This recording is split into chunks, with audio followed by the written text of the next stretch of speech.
Le jour où ma mère m'a appelée, après 6 ans de silence, j'ai senti quelque chose se briser en moi, comme si le passé que j'avais enterré venait de déterrer ma voix tremblante. Son premier mot, on doit parler, a réveillé l'écho brutal de leur absence le jour de mon mariage, cette chaise vide qui hante encore mes souvenirs. Pourquoi maintenant? Pourquoi revenir quand ma réussite commence enfin à faire du bruit? Je savais que cet appel n'était pas innocent. Derrière sa voix hésitante, je sentais un secret, et j'ai compris que cette fois, ce n'était pas moi qui allais trembler. Je me souviens encore du moment exact où mon téléphone a vibré, juste au milieu d'une étape cruciale dans mon travail, alors que je pensais avoir enfin enterré les fantômes du passé. Quand j'ai vu le nom de ma mère s'afficher après 6 longues années de silence, une étrange pression s'est installée dans ma poitrine, comme si toutes les émotions que j'avais réussi à enfouir cherchaient soudain à remonter à la surface. Sa voix, hésitante et presque étrangère, m'a demandé si nous pouvions avoir une conversation de famille. Ce simple mot, famille, a réveillé en moi un mélange douloureux de souvenirs enfouis, de blessures jamais réellement cicatrisées. Alors qu'elle parlait, je ne pouvais m'empêcher de me rappeler l'un des jours les plus importants de ma vie, mon mariage. Je la revois encore, quelques mois avant la cérémonie, me poser des questions faussement intéressées, mais dont le ton révélait une impatience à peine camouflée. Je pensais que c'était du stress, peut-être même de l'inquiétude maternelle.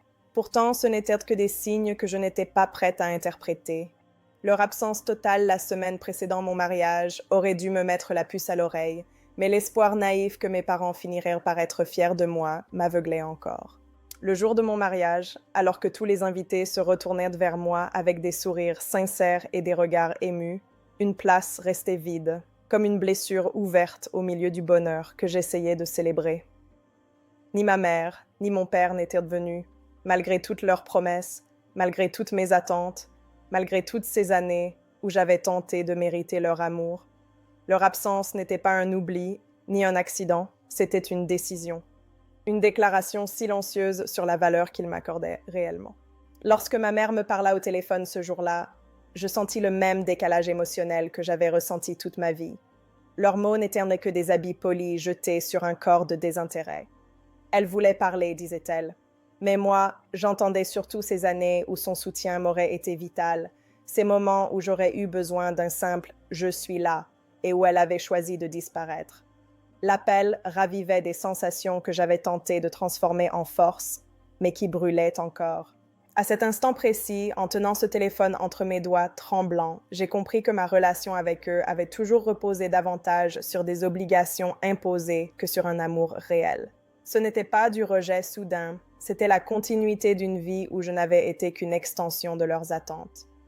Leur absence à mon mariage n'était que l'aboutissement logique d'une dynamique où je donnais tout et où je recevais le strict minimum. Mais cet appel sonnait comme le début d'un dernier chapitre. Après mon mariage, au lieu de courir après des explications, j'ai choisi le silence. Pas celui qu'on subit, mais celui qu'on construit, pierre par pierre, pour se protéger et se reconstruire. Le vide émotionnel laissé par mes parents, je l'ai transformé en carburant. Chaque critique déguisée qu'ils m'avaient infligée, chaque comparaison injuste, chaque validation qu'ils avaient refusée, j'en ai fait des moteurs internes, des raisons de m'élever au-delà de ce qu'ils avaient toujours pensé de moi. J'ai pris une décision radicale, ne plus chercher leur regard, ne plus attendre leur approbation. J'ai supprimé ma présence publique, non pas par peur du jugement, mais pour me libérer du poids invisible que représentait leur influence. J'ai construit ma nouvelle identité à partir de rien, sans annonce, sans bruit, comme si je renaissais dans l'ombre. C'était ma manière de reprendre possession de mon histoire, de montrer que je pouvais me construire sans eux, peut-être même malgré eux. Pendant 4 ans, j'ai travaillé chaque jour avec une détermination presque féroce. Mes entreprises ont vu le jour, une par une, issues de ma créativité, de ma discipline et de cette douleur transformée en résilience. Quand j'ai reçu mon prix dans l'industrie, j'ai ressenti un mélange étrange de fierté et de tristesse. Fierté pour ce que j'avais accompli seule et tristesse pour ce qu'ils avaient choisi de ne jamais voir, ni encourager, ni célébrer. Ce silence familial qui aurait pu me briser s'est transformé en une clairvoyance nouvelle.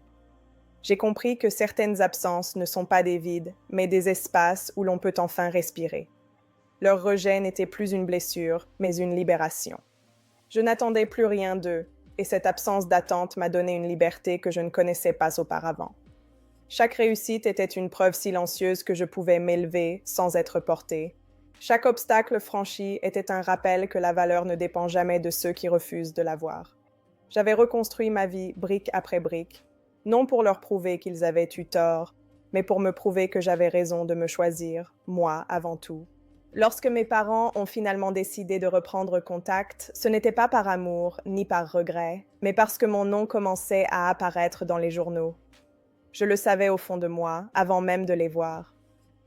Nous nous sommes retrouvés dans un lieu neutre, et la première chose que j'ai perçue fut la tension silencieuse qui émanait de leurs gestes, comme si tout était soigneusement répété, mesuré, contrôlé. La tentative de ma mère de m'expliquer qu'elle avait toujours pensé à moi m'a traversée comme un vent froid. Je voyais ses yeux chercher dans les miens une émotion qu'elle n'y trouverait pas. Mon père, lui, n'a même pas essayé de cacher sa fierté déplacée lorsqu'il évoquait mes succès, comme si mes accomplissements lui appartenaient soudain. Ce n'était pas une rencontre d'amour, c'était une renégociation silencieuse où chacun essayait de réécrire son rôle. J'ai alors décidé de dire la vérité. Pas une vérité criée, pas une vérité violente, mais une vérité calme, posée, tranchante. Je leur ai rappelé le jour de mon mariage, leur absence, leur silence et surtout l'impact de ces choix. Je leur ai expliqué que ce n'était pas une erreur qu'ils avaient commise, mais une décision. Une décision qui avait dessiné les frontières définitives de notre relation. Leur silence à ce moment-là était plus fort que n'importe quel aveu. Quand ils ont timidement évoqué l'idée de repartir sur de nouvelles bases, j'ai pris une longue inspiration. Et j'ai répondu avec une honnêteté que je n'aurais jamais cru possible. Biologiquement, ils étaient mes parents, mais émotionnellement, ils n'avaient jamais joué ce rôle. Je n'avais plus besoin de combler des vides qui n'étaient pas les miens.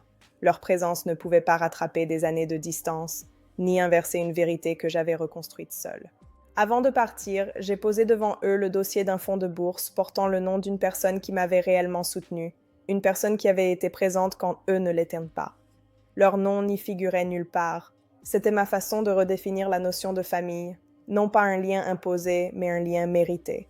En quittant la pièce, j'ai ressenti une paix profonde. Je n'avais pas gagné contre eux, j'avais gagné pour moi. En marchant loin de cette confrontation qui aurait jadis détruit mes défenses, j'ai ressenti une légèreté nouvelle, presque étrange. Comme si le poids invisible que je portais depuis mon enfance s'était enfin dissous. Je n'étais plus la fille cherchant à prouver sa valeur. J'étais une femme qui savait enfin où elle allait et ce qu'elle méritait. Le silence qu'ils avaient créé avait fini par devenir ma force. Depuis ce jour, ma perception du mot « famille » a été complètement transformée. J'ai compris que ce n'est pas la naissance qui crée le lien, mais la présence. Ce sont les personnes qui se tiennent à tes côtés dans les moments les plus fragiles qui méritent d'être appelées « famille ». Ceux qui choisissent ton absence n'ont aucun droit sur tes réussites, et ceux qui te soutiennent sans bruit méritent d'être honorés pour cela. J'ai appris que certaines fermetures ne sont pas des pertes, mais des renaissances. J'ai appris que certaines coupures ne sont pas des ruptures, mais des libérations. La route vers moi-même n'a pas été simple, mais elle a été vraie. Et à partir de ce jour, j'ai juré de ne plus jamais laisser qui que ce soit définir ma valeur ou ma place dans ce monde. En retrouvant ma liberté, j'ai également retrouvé ma voix. Une voix qui ne tremble plus, une voix qui n'attend plus, une voix qui s'affirme. Je suis devenue la personne que j'aurais voulu rencontrer dans mon enfance, une femme capable de se relever, de se reconstruire et d'avancer avec dignité, même lorsque ceux qui auraient dû la soutenir ont choisi de l'abandonner. Et aujourd'hui, en racontant cette histoire, je sais que je ne le fais pas pour réveiller des blessures, mais pour montrer ce que signifie vraiment reprendre son pouvoir. Je ne suis plus définie par le silence qu'ils m'ont imposé, mais par la voie que j'ai choisi de reconstruire. Je suis l'architecte de ma vie, et plus personne ne pourra m'en retirer les fondations. Cette histoire m'a appris que la valeur personnelle ne se mesure jamais à travers les yeux de ceux qui refusent de la voir. Les blessures d'enfance peuvent marquer, mais elles ne définissent pas qui nous devenons. Ce que nous choisissons de faire de ces cicatrices détermine le reste de notre vie. J'ai compris que la famille n'est pas une obligation, mais une présence. Elle n'est pas un lien de sang, mais un lien d'âme. Ceux qui te soutiennent quand tu tombes sont plus famille que ceux qui partagent ton nom mais ignorent tes douleurs. Si vous traversez quelque chose de similaire, souvenez-vous que vous êtes autorisé à choisir la paix plutôt que le chaos, la vérité plutôt que les apparences, et vous-même avant tout. Et si cette histoire vous a touché, n'hésitez pas à vous abonner pour soutenir davantage de récits profondément humains et inspirants.